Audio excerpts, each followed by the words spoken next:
The Biden administration's first marker on small business contracting goals is for 15% of the money to go to small disadvantaged businesses. That noble goal, though, might not be the right answer or even an attempt to solve the right problem. Stan Soloway is president and CEO of Celero Strategies. He's former Deputy Undersecretary of Defense for Acquisition Reform, and he's writing about diversity and acquisition in GovExec. Stan, thanks very much for coming on. As always, you write in this piece, this is the perfect time to ask questions about whether we're even measuring the right thing. What are we measuring now, and what do you think is the possible thing that we should be measuring instead? So let me start with the premise that I think when you have an opportunity like this with a marker, as you put it, laid out there by the administration, the request for information the administration put out a few weeks ago, looking across a number of areas of equity and diversity, the first thing we got to do is get the right data. This is an administration that's very committed to data-driven policy, evidence-driven policy. So to your question specifically about what are we not measuring, we know kind of how much money goes to small businesses and small disadvantaged businesses as prime contractors. We generally know that. We know a little bit about subcontracting dollars, but we don't know very much. And so I think there's a whole slew of data that we need to collect to make sure that we are driving towards the outcome we all want, which is closing the wealth and economic gaps, really creating diversity and opportunity. So if you think about a 15% goal, that's about opportunity for contracts. But then the second question becomes, what's the outcome? Does that actually drive greater wealth in the broader and most positive sense of the term for a broadest possible community? Does that really help close the economic disparities that we know exist across the society? So there's, I think, several sets of questions that need to be asked. And the opportunity before us really is to ask them and step back and say, all right, there's a number of things we know we do that are important. We have small business goals, we have small disadvantaged business goals, which are broken down into multiple subcategories. All of that is really important. But is there more or some other kind of mix that we need to do? And that requires us to get into what kind of work is being contracted, what kind of work is being subcontracted, what is happening to smaller companies as they grow? Are they able to sustain what they started because the market forces, not because of the quality of the company, but the market forces begin to have impact? So there's a number of set of questions in there. How much of the data problem is a collection problem where either the government or the primes aren't keeping track of who's getting what at the sub-level, and how much of it is a curation problem where maybe that information's being collected but nobody's doing anything with it right now? Well, it's probably a little bit of both. And let me be really clear. I don't want to suggest that we want to create a whole new regime of data collection and compliance requirements on companies, be they large or small. I don't think that would help anybody.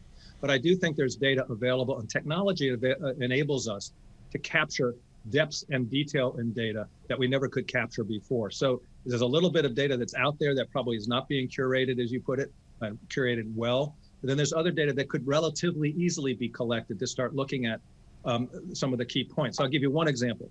So if I look at subcontracting dollars, there are two big issues with subcontracting in my mind, if I were a small business. One is I don't get past performance for my work. And in order to qualify as a prime contractor in the government, I need to have a past performance record. So how do I start doing things like providing more past performance opportunities to small businesses?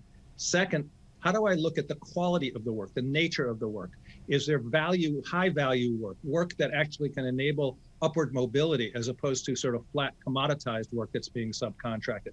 Now, if I'm a company, the prime, I obviously am going to keep as much of the high value work as I can, but maybe there are incentives we can build into the process. But before we even start getting into the discussion of what the policies incentives ought to be, we need to actually understand what the data tells us.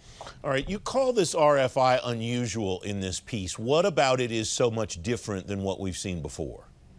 I actually don't recall, and I'm happy to be corrected on this, but I actually don't recall the kind of crowdsourcing effort that we're seeing with this RFI. I think it's great, by the way. I mean that in a very positive sense, where basically the administration's come out to the world and said, help us think these issues through. Here are 6 or 7 areas that we're most concerned about. Access and insurance of benefits, public benefits programs, which is a whole other area which we've talked about before, procurement, grants, and so forth. But as in essentially a crowdsourcing methodology, saying, come one, come all, give us your ideas. You have until I think it's early July or mid-July. That's a pretty unusual step. I don't recall that being done before. I think it's great. I think it just opens the door to all kinds of new thinking. It's also potentially going to put a heavy burden on the administration trying to wade through what I suspect is going to be a huge volume of input. All right, you're asking for a baseline here, so we know where we're starting and then can determine where we need to go. What does that baseline look like in your view, Stan? Not numbers necessarily, but construct. Yeah, so I think the baseline needs to include really understanding what the definitions are, because there is some confusion what a small disadvantaged business might be in terms of just the legal construct. Prime dollars and subcontracting dollars going to different kinds of small disadvantaged businesses, as well as the quality of work. There are several tiers that are involved there. We need to have a full picture of that. We need to understand kind of the issue of where work is being done, which is another piece of the puzzle, I think, in terms of really driving diversity. Is there more value in providing SDB work in the Washington metropolitan area, which I'm not against, I don't want to be negative here, which is a relatively well-off neighborhood area, versus an area in the Rust Belt or a rural area that is really struggling economically? And so how do we figure out what's flowing to those areas, what's not, what incentives could work? So we need kind of a baseline of data and different options, and then you can build a powerful and I think very exciting policy platform from that. Stan Soloway, thanks very much as always. Welcome back. It's great to have you back on the program. Great to see you, Francis. Thanks.